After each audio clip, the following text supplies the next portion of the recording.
Okay, project 5. This will be our first time mounting any models and any articulator. There needs to be a lot of information up front about articulators. We have our plain line articulators, or our simple articulators, which are a straight hinge. I think we all have one of these.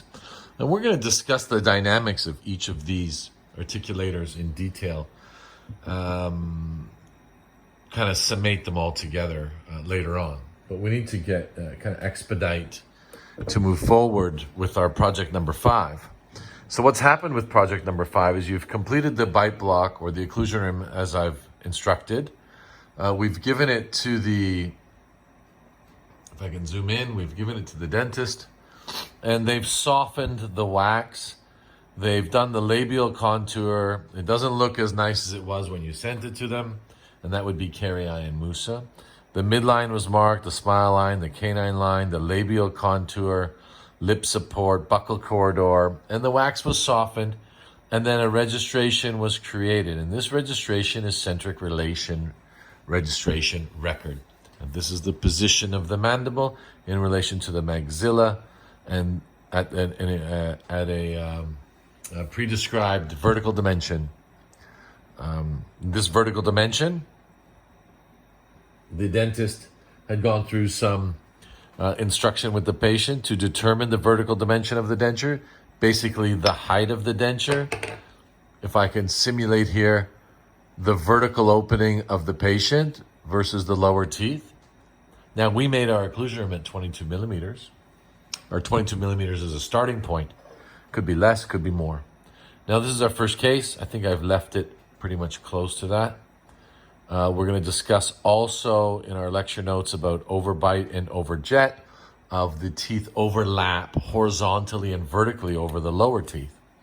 But for this exercise, we've got our occlusion rim now, had come back from the dentist, and we're simulating here in our classroom. We should receive something pretty much close to this.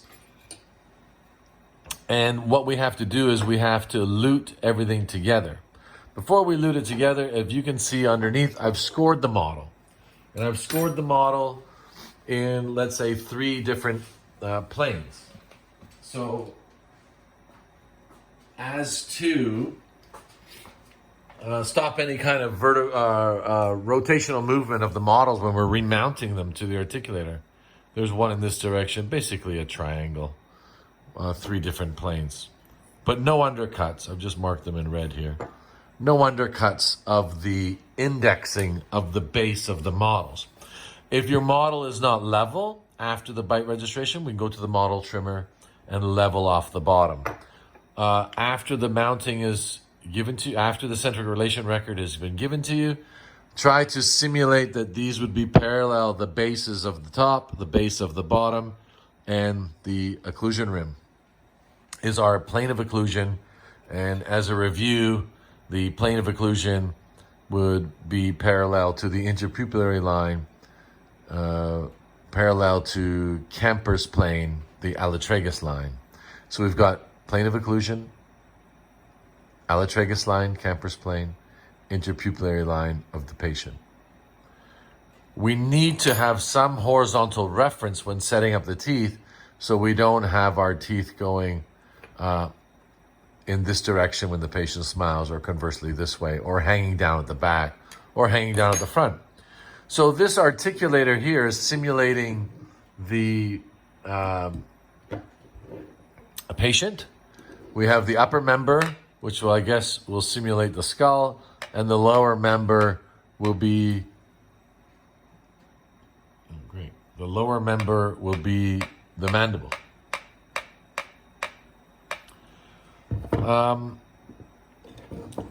We've put these plates in position here. These are these mounting plates. Each of your Hanau-mate or simple mate articulator will come with some mounting rings. Mine are green. Yours might be black or green. Gently, carefully screw one into the lower member. As you can see, I'm having an issue. Make sure it snaps on. There we go. One into the lower member, and one into the upper member.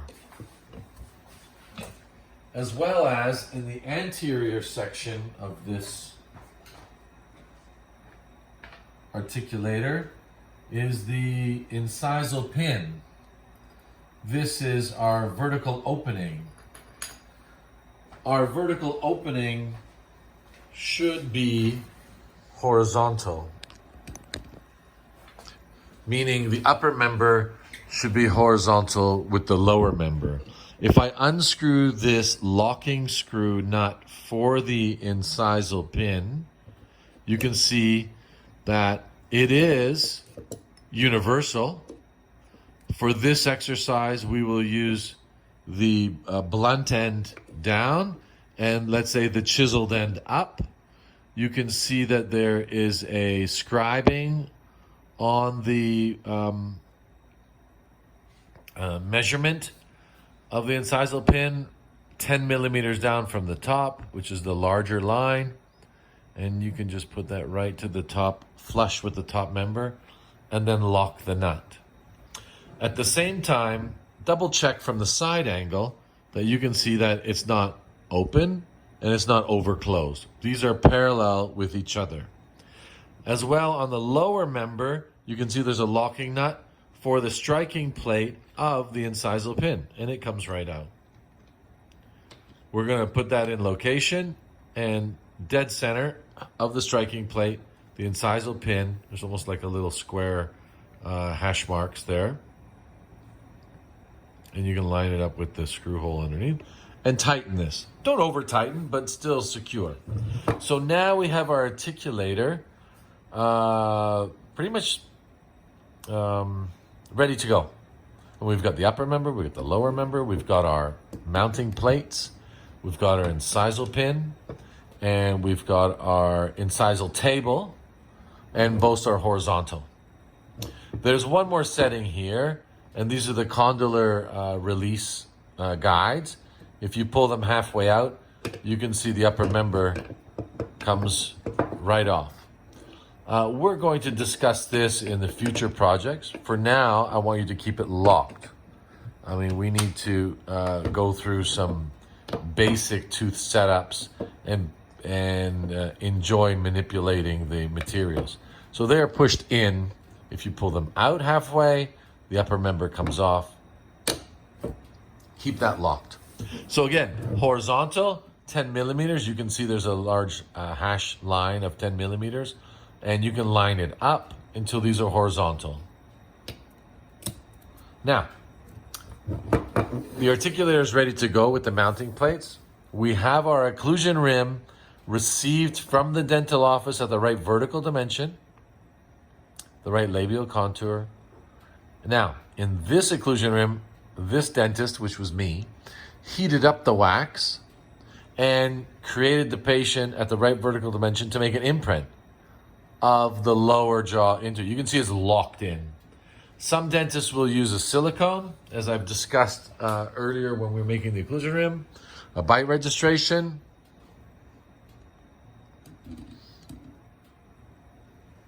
But I think it's effective as a practitioner if we would just use the wax. There is no bouncing, there's no adhesion issues. This is locks right in with each other. Now, what you need to do as a dental technician after receiving this and after keying the models and trimming the models somewhat parallel to each other, you're going to take a little base plate wax and gently lute the occlusion rim to the upper model so it doesn't move.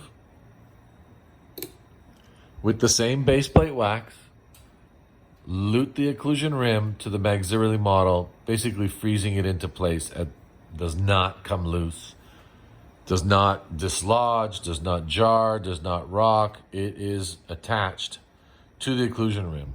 At the same time, gently, meaning gently, not much, slight amount of wax around maybe 6 and 7 to lute the occlusion rim to the lower member, just slightly, and maybe a little bit once in the anterior.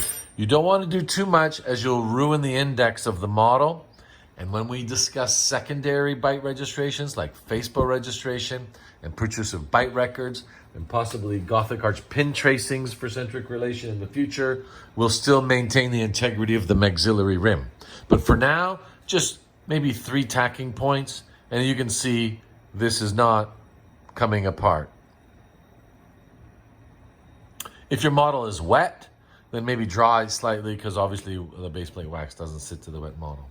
And what I'm going to do is, without any kind of, let's say, discussion on average value mounting, which this is just our first go around, I want you to locate and articulate these models centrally in the articulator with the midline on the pole, meaning the incisal pin. Not too low and not to the upper member. Not to the right, not to the left. In the middle. When we discuss FASPO transfers and mounting jigs for our next project, we will have an aid as a mounting jig to locate our maxillary rim within the articulator, and this will be a direct relationship to the condyles of the patient. These are simulating the condyles and the glenoid fossa of the patient, and this is going to, for our first case, just sit right in the middle, equally distant between the green or black mounting plates, upper and lower. Now, I've seen some creative things with elastic bands and plasticine, but I think we have enough experience now that I'm going to mix some stone, and I'm going to put the lower member here with plaster. So I'm going to get some plaster off camera here.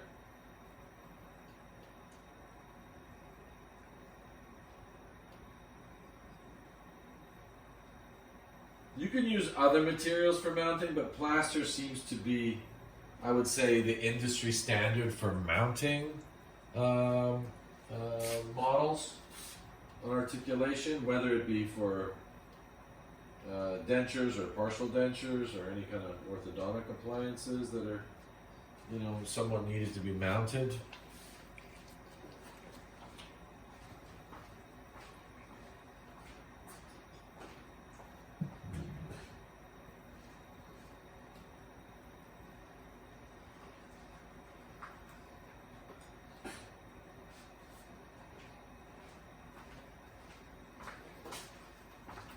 If your models are dry, it would be a good idea at this time to maybe put a little bit of moisture under the tap on the model to create a smooth interface of plaster to the stone model.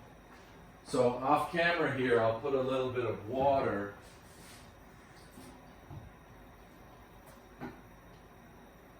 A slight amount of water on the lower member. I'm not going to do 2 at once. I'm going to get the model to stand on the plaster. So if I mix my plaster very watery, then it's not going to hold up the weight of both models. Now, I've seen other people doing the upper first. We will do that with our mounting jigs. And you can see the consistency, let me just zoom out here, of my plaster. It stands up pretty good. I would say above average thickness. It's well over the prescribed manufacturer's recommendations. And what I'm going to do is, there's some grooves here on the mounting plate. So I'm going to gently kind of titrate or vibrate and try to make sure I got plaster intimately connected to the mounting plate. I don't want to have any voids. I mean, we're not going to vibrate anything. And make sure you're not doing this on the plaster bench when someone's vibrating models or something. They're pouring or banging something. At the same time, I've already kind of put a little bit of moisture on the bottom of this to create a smooth interface. I might even add some plaster here to make sure I've got no voids between the two. This is a really... neatness is key here. And you can see my plaster standing up. I can have a visual check of how much I need. And I'll add a little extra. Now it's a little archaic, but I'm going to gently now tease the lower model down. At the same time, get a horizontal position visually. Midline with my right eye dominant on the incisal pin. Base of the model parallel to the upper member. And then at this time, I can remove gently now some of the excess plaster. I think neatness is the key here. And then once this sets, we'll come back and I'll create another little vignette here for you to see me mount the upper member. I mean, we could leave the camera on and watch the stone set. Be careful now. Maybe I'll let that set up a bit before I try to remove any more plaster. And that is pretty much roughly halfway between the two. We're going to discuss where it should be with average values of Balkwell's angle and Bonwell's triangle, but this would be in our future. This is our first go around. I can't really bring the model, I can't bring the articulator up as not to move my mounting and plaster. Be very careful. And then we'll stay tuned for the next top member.